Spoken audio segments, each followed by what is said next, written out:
Hello everyone, আমি আয়শা। আমার নতুন একটা ভিডিওতে আপনাদের সবাইকে এত এত ভালোবাসা ও শুভেচ্ছা। আপনারা সবাই কেমন আছেন? আমরা কিন্তু বেশ ভালোই আছি। অনেক দিন বলতে অনেক দিনই হয়ে গেল আমি রান্নাবান্না মোটেও করি না। তো আজকে একটু মন চাইলো যে একটু মাটির চুলাতে রান্নাবান্না করি। তো আজকে রান্নায় তেমন স্পেশাল কিছুই ছিল না, ছিল পটল আলু আর মাছ দিয়ে একটা তরকারি, আর ছিল কচু শাক রান্না, যেটা বাঙালির একেবারে প্রিয় খাবার বলতেই পারেন। তো আজকে কিন্তু রান্নাবান্নাটা শাশুড়ি মাই করছিল। তো আমি বললাম যে না, আমাকে দিন, আজকে একটু আমি রান্নাবান্না করি। অনেক দিন ধরে আমি রান্নাবান্না করি না, আর যেহেতু বাঙালি মেয়ে, একটু রান্নাবান্না করলে কোনো কিছুই হবে না। তো সরাসরি চলে এসেছি মাটির চুলাতে রান্নাবান্না করার জন্য। আর রান্নাবান্না করার জন্য একদম খড়ি টড়ি নিয়ে, এই যে পাটকাঠি কিন্তু আমি দিইনি, আমি চুলা ধরিয়েছি ছোট ছোট কাপড়ের টুকরা দিয়ে। ছোটবেলায় দেখতাম মা কিন্তু এভাবে রান্না করতো। তো এই যে মাছগুলোকে আমি একটা একটা করে ভেজে নিচ্ছিলাম, তারপর এখানে তরকারি চড়ানোর জন্য নিয়ে নিয়েছি। আসলে আমি কোনো বাবুর্চি না, আর আমি আপনাদেরকে রান্না শেখাচ্ছিও না। আমি যেভাবে জীবনযাপন করি, আমার লাইফ স্টাইল যেমন, আমি শুধু সেটাই শেয়ার করছি। একটা কথা কি জানেন, ছোটবেলায় আমি মাকে দেখতাম এইভাবে সুন্দর মতো সংসারের কাজ গুছিয়ে রান্নাবান্না করে সংসারটাকে অনেক সুন্দর করে গুছিয়ে রাখতে।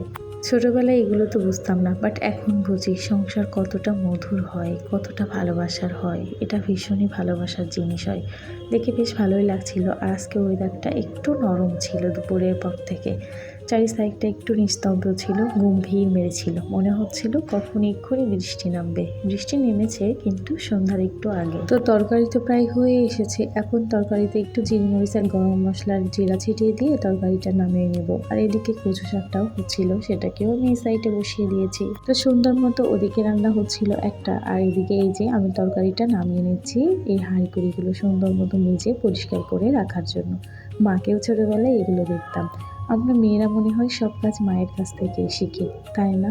বাঙালি মেয়েরা একটু বেশি সংসারী হয়ে থাকে। জানি না আমি বেশি বললাম কিনা, বাট আমার তো এটাই মনে হয়। তো এই যে তরকারিটাও সুন্দর মতো নামিয়ে নিয়েছি। দেখুন কত সুন্দর কালার এসেছে, বেশ সুন্দর স্মেল বের হচ্ছিল। তো তারপর চলে আসলাম ভাতটাকে বসানোর জন্য। রান্না করতে করতে সাফা ভীষণ কান্নাকাটি করছিল, এই জন্য ভাবলাম ভাতটা রাইস কুকারেই দিয়ে দিই। তো ভাতটা রাইস কুকারে বসার জন্য দিয়ে দিয়েছি। আর এখানে এই যে বাগার দেওয়ার জন্য পেঁয়াজ রসুন বেশি করে তেলের ভিতরে দিয়ে সুন্দর মতো লাল লাল করে ভেজে নিচ্ছি। আর এখন এই যে কচু শাকগুলো সুন্দর মতো দিয়ে অনেক সুন্দর করে বাগার দিয়ে এটাকে নামিয়ে নেব। আর সব কাজ করা হয়ে গেলে নিজেকে ভীষণ একটা ক্লান্ত লাগছিল। রান্না করে কিন্তু লেবুর পানি খেয়েছি এক গাদা, কেন জানি না, অনেক দিন পর রান্না করেছি, এই জন্য মনে হয় কষ্টটা একটু বেশিই হচ্ছিল। যেহেতু মাটির চুলা, আসলে মাটির চুলায় রান্না করতে কষ্ট, কিন্তু খেতে বেশ মজার হয়। তো এই যে সব কাজ শেষ করে চলে এসেছিলাম খাওয়া দাওয়ার জন্য। মেয়ে তো ঘুমাচ্ছে, ছেলে ঘুমাচ্ছে, আর আপনাদের ভাইয়া ছিল বসে আমার পাশেই। পুরো একটা লেবু কেটে নিয়েছি কচু শাক দিয়ে খাওয়ার জন্য। তো আমি এই যে খোসা সহ কামড়িয়ে কামড়িয়ে খাচ্ছিলাম, তারপর পর রস চেপে নিচ্ছিলাম, আবার খাচ্ছিলাম, বেশ মজা লাগছিল। আর আমার একটা না ব্যাড হ্যাবিট আছে। ব্যাড হ্যাবিটটা হচ্ছে খাওয়ার সময় ফোন দেখা, তো সেটাই করছিলাম।